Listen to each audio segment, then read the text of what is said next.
नमस्कार विद्यार्थी मित्रांनो, मी बापू गायकवाड. ग्रुप सी रिझल्ट नुकताच लागलेला आहे आणि ग्रुप सी च्या रिझल्ट नंतर जे विद्यार्थी आता स्किल टेस्ट साठी पात्र आहे, मग स्किल टेस्ट साठी किती रेशिओ घेतला गेलेला आहे, त्यानंतर ही जी स्किल टेस्ट होणार आहे ही कोणत्या लँग्वेज मध्ये होणार आहे, म्हणजे तुम्हाला मराठीमध्ये द्यायची की इंग्लिश मध्ये द्यायची. आणि तिसरा प्रश्न असा आहे की कुणाला द्यावी लागणार आहे स्किल टेस्ट. आता तुम्हाला दोन प्रश्न ज्यावेळेस स्किल टेस्ट बद्दल विचारले होते. पहिला प्रश्न होता तुमच्याकडे कोणतं सर्टिफिकेट आहे, टायपिंगचं सर्टिफिकेट कोणतं आहे, आणि दुसरा प्रश्न होता की तुम्हाला कोणती स्किल टेस्ट तुम्हाला द्यायची, म्हणजे मराठी की इंग्लिश. सो काहींनी त्यात चुका केलेल्या आहे, काहींची गडबड झाली आहे. सो ह्या मुलांच्या प्रश्नांच्या अगेन्स्ट एमपीएससी ला बरेचसे कॉल गेलेले आहेत आणि मेल पण गेलेले आहेत. सो एमपीएससी याच्याबद्दलचं परिपत्रक नुकतंच आणलेलं आहे आणि ह्या परिपत्रकाच्या माध्यमातून समजून घेऊया या प्रश्नांची उत्तर. त्याचबरोबर त्याचे काही प्रश्न असे पण आहे, टायपिंग स्किल टेस्ट कोणाला द्यावी लागणार आहे, मराठी की इंग्लिश, पर्याय दिलेला नसेल तर काय, पर्याय दिलेला असेल तर काय, आणि चुकीचा पर्याय दिलेला असेल तर काय, कोणती टेस्ट तुम्हाला द्यावी लागणार आहे, मी प्रॅक्टिस सध्या कशातनं केली आहे आणि तुम्हाला कोणती टेस्ट द्यावी लागणार आहे हे पण थोडक्यात समजून घेऊया. वन बाय वन तुम्हाला विथ प्रूफ दाखवतो मी. जसं हे जे तुमच्यासमोर दाखवतो मी, हे आहे मेन्स 2023 ची ऍड आहे. 2023 ची मेन्सची ऍड आहे आणि त्यामध्ये त्यांनी सरळ सरळ म्हटलेलं आहे. पण आता बऱ्याच विद्यार्थ्यांचे फोन आहे, जसं की दिव्यांग, अनाथ, प्रकल्पग्रस्त, भूकंपग्रस्त, त्यानंतर माजी सैनिक आणि स्पोर्ट, हे जे विद्यार्थी आहे किंवा त्या विद्यार्थ्यांची लिस्ट पण त्यांनी दिलेली आहे. हे जे विद्यार्थी यांना स्किल टेस्टची गरज आहे का आता द्यायची नाही, पण चुकून त्यांनी जर तिथे दिला असेल स्किल टेस्ट नंबर वगैरे काय टाकला असेल तरी पण त्यांना स्किल टेस्ट द्यायची गरज नाहीये. आता काही विद्यार्थ्यांचं म्हणणं आहे जसं की दिव्यांग आहे, ज्यांना स्किल टेस्टची गरजच नाहीये, उदाहरणार्थ दिव्यांग घ्या, की या उमेदवारांचं म्हणणं असं की सर माझं नाव आता लिस्ट मध्ये आलं, याचा अर्थ माझं सिलेक्शन झालेलं आहे का, किंवा माझे फायनल सिलेक्शन आहे. तर विद्यार्थी मित्रांनो लक्षात घ्या, त्यांनी या मेन्स मध्ये नोट काय टाकली आहे, ही 10.2.5 ची नोट आहे. भरावयाच्या एकूण पदांपैकी प्रत्येक आरक्षित प्रवर्ग म्हणजे काय, फॉर एक्झाम्पल एससी, उपप्रवर्ग म्हणजे काय, एससी मधले महिला, एससी मधले दिव्यांग. दिव्यांग हे तर सगळ्या जागेच्या अगेन्स्ट आहे. दुसरं घ्या अनाथ, एसटी म्हणजे माजी सैनिक, एससी मधले, त्यानंतर प्रकल्पग्रस्त, भूकंप, हे काय आहे, उपप्रवर्ग आहे. हे सुमारे 3 पट उमेदवार टंकलेखन कौशल्य चाचणीसाठी उपलब्ध होतील. 3 पट उमेदवार घेतलेले आहे, टंकलेखन चाचणीची लिस्ट लागलेली आहे, त्या लिस्ट मध्ये यांची नाव आहे, पण ह्या मुलांना टेस्ट नाहीये, स्किल टेस्ट नाहीये. पण त्यांचं म्हणणं असं आहे विद्यार्थ्यांचं, दिव्यांग, अनाथ किंवा प्रकल्पग्रस्त किंवा इतर, की आम्हाला स्किल टेस्ट नाही म्हणजे आम्ही डायरेक्ट सिलेक्ट आहात का, नाही. आता त्या पूर्ण लिस्ट मध्ये आपल्याला सगळं बघणं शक्य नाही असेल कदाचित, पण यांच्या ह्या वाक्यावरून माझं स्वतःचं मत असं आहे की 3 पट उमेदवार घेतलेले आहे हे फायनल नाही आहे. का, कारण 3 पट घेतलेले आहे, का घेतले, कारण यांचं डॉक्युमेंट व्हेरिफिकेशन अजून बाकी आहे. सो डॉक्युमेंट व्हेरिफिकेशन झाल्यावरतीच फायनल लिस्ट येणार आहे. तुमचं सिलेक्शन हे अजून तरी कन्फर्म फायनल नाही आहे, ते अजून फायनल होणार आहे डीव्ही झाल्यानंतर. हा, असं म्हणू शकतो आपण, ज्यांचं लीड चांगलं आहे त्यांचं मात्र सिलेक्शन होऊ शकतं, चान्सेस आहे. फक्त डॉक्युमेंट व्हेरिफिकेशनला डॉक्युमेंट तुमचे प्रॉपर असावे लागते, येतं लक्षात. सो अजून तुमचं फायनल नाही आहे, फायनल लिस्ट लागणार आहे डीव्ही नंतर. त्याच्या अगोदर काही मुलांची स्किल टेस्ट पण होणार आहे. ओके, आणि तुम्हाला माहिती आहे स्किल टेस्ट चाचणी फक्त काय आहे, अर्हताकारी म्हणजे क्वालिफाय व्हायची आहे फक्त, हा मुद्दा नीट लक्षात घ्या. दुसरं, 16 मे 2024 नोटिफिकेशन आहे. ह्या नोटिफिकेशन त्यांनी काय सांगितलंय, ह्या नोटिफिकेशनचा अर्थ थोडक्यात आपण समजून घेऊया. त्यांनी ज्या मुलांनी स्किल टेस्टला जे पर्याय दिले होते, जसं की 2 प्रश्न होते बघा, which typing skill certificate do you have. तुम्हाला जर मराठी असेल तर 1 टाका, इंग्लिश टायपिंगचं काय आहे, टायपिंगचं सर्टिफिकेट आहे. तुमचं मराठी असेल तर 1, इंग्लिश असेल 2, दोघे असेल तर 3 टाका. आता इथे तुम्ही काही केलेला आहे 1, 2, 3 जे काय. आणि परत विचारला प्रश्न असा आहे, if you are applying for clerk typist post, then which typing skill test do you want to appear, please enter 1 for Marathi, 2 for English. आता यांनी ऑप्शन दिला होता, खरं म्हणजे मी त्यावेळेस पण बोललो होतो, जर फॉर एक्झाम्पल माझे टायपिंग स्किल इंग्लिशचं आहे 2 टाकलं तर काय इथे ऑटोमॅटिक 2 यायला पाहिजे. ऑप्शन कशाला दिलं तुम्ही? जर इथे 1 टाकला तर ऑटोमॅटिक 1 यायला पाहिजे. 3 टाकला असता तर ऑप्शन यायला पाहिजे होता 1 किंवा 2चा. बरोबर. मग इथे डायरेक्टली यायला पाहिजे. त्यांनी ऑप्शन दिल्यामुळे कन्फ्युजन असं झालं विद्यार्थ्यांचं की सर 2 माझं इंग्लिश जरी झालंय पण त्यांनी मला ऑप्शन विचारलाय तर मी मराठी देऊन टाकलं सर मला मराठीमध्ये द्यायची.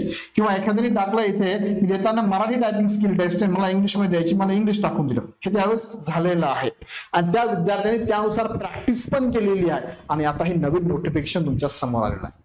आता ऑप्शन दिलाच कशाला? मग ऑप्शन जर दिला आम्ही ऑप्शन टाकला तर आता नवीन नोटिफिकेशन काय सांगतं नीट लक्षात घ्या.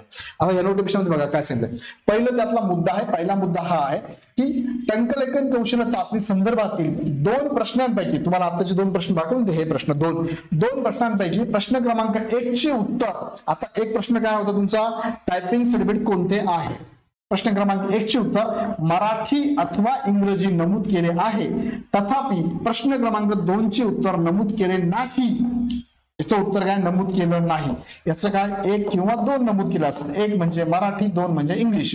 अथवा प्रश्न क्रमांक 2 चे उत्तर प्रश्न क्रमांक 1 च्या उत्तराशी विसंगत आहे. म्हणजे काय विसंगती? म्हणजे काय? 1 तुमच्याकडे मराठी सर्टिफिकेट आहे आणि तुम्ही टायपिंग स्किल टेस्ट इंग्लिश मध्ये देणार आहे. बरोबर. मराठीचा आहे आणि तुम्ही इंग्लिश मध्ये देणार आहे. तुमच्याकडे इंग्लिशचा आहे आणि तुम्ही इथे मराठीमध्ये टायपिंग स्किल टेस्ट देणार. हे विसंगत आहे.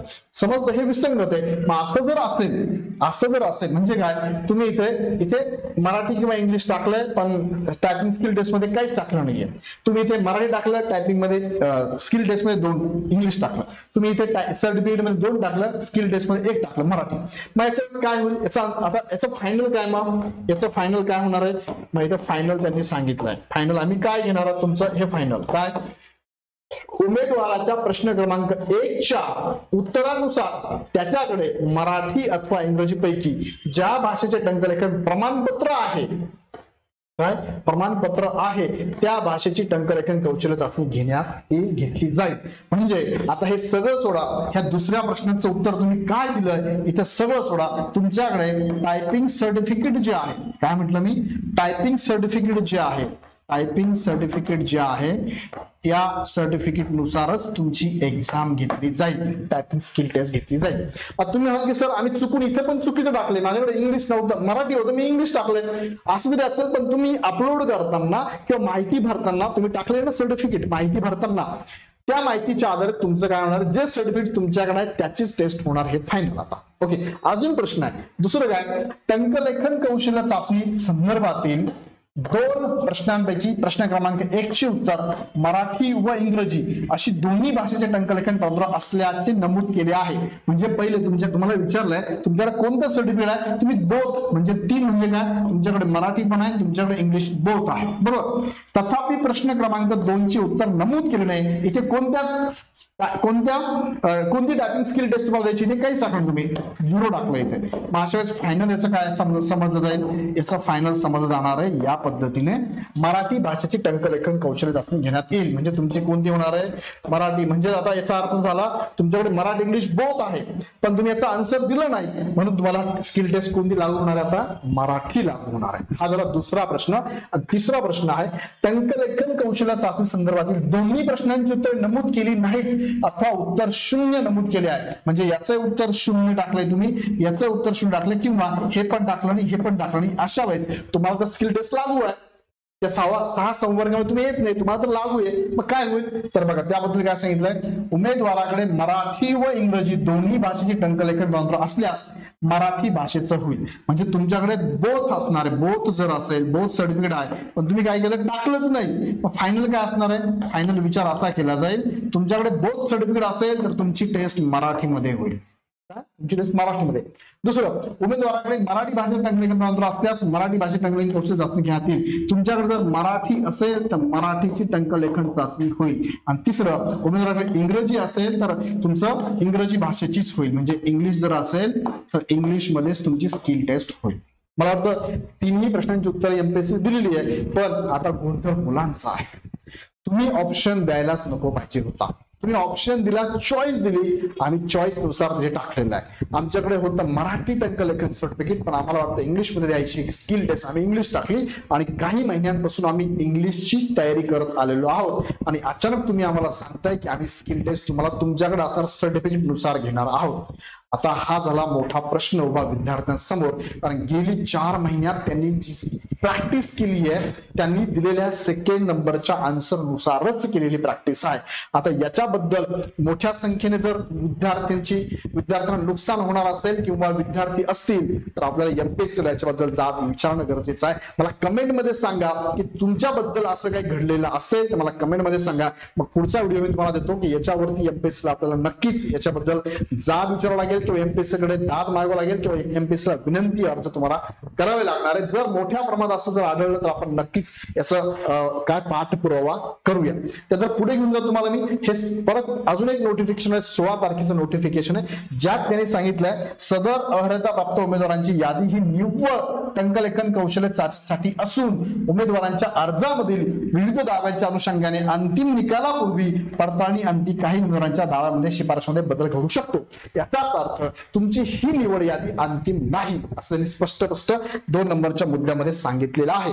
अजून मुद्द्यात त्यांनी काय सांगितलं बघा, हे 6 संवर्ग आहेत, दिव्यांग, माजी सैनिक, अनाथ, प्रकल्प, भूकंपग्रस्त, पदर, अंशकालीन आरक्षणाचा. आता याच्यात स्फोट नाही बरं का, मी बोलताना बोललो पण स्फोट नाहीये.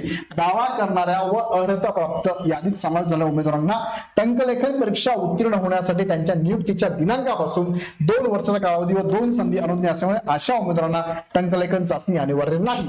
तुम्ही जरी प्रश्न क्रमांक 1, 2 चं काही उत्तर दिलं असेल, तुमच्याकडे टायपिंग सर्टिफिकेट असेल तरी सुद्धा तुम्हाला टायपिंग स्किल टेस्ट द्यायची गरज नाही. काळजी करू नका, तुम्ही आन्सर दिले असेल तरी पण इथे तुम्हाला अनिवार्य नाहीये असं त्याने सांगितलेलं आहे. सो अजूनही तुम्हाला काही प्रश्न असतील तर मला कमेंट मध्ये सांगा. तुमचे अजून काही इश्यू असेल असे विद्यार्थी कमेंट मध्ये सांगा, त्यानुसार मला कळेल की किती विद्यार्थ्यांवरती कदाचित म्हणजे तुम्ही ऑप्शन दिला होता 1 टायपिंग स्किल, त्याचीच टायपिंग स्किलची प्रॅक्टिस केली आता 4 महिन्यात त्याची, आणि आयोग सांगतो तुमच्यावर जे प्रमाणपत्र त्याची द्यावं लागेल. मग अशा वेळेस तुमच्याकडून चुका झाल्या असेल तर व्यवस्थित मला कमेंट मध्ये टाका, तुमचा पूर्ण मेसेज टाका, त्याच्यावरती नक्कीच आपण पाठपुरावा घेऊन एमपीएससी ला विनंती करूया. तुर्तास मी ते सांगतो, व्हिडिओ आवडला तर लाईक करा, चॅनल सबस्क्राईब करा. पुन्हा व्हिडिओ नेक्स्ट व्हिडिओ मध्ये. धन्यवाद.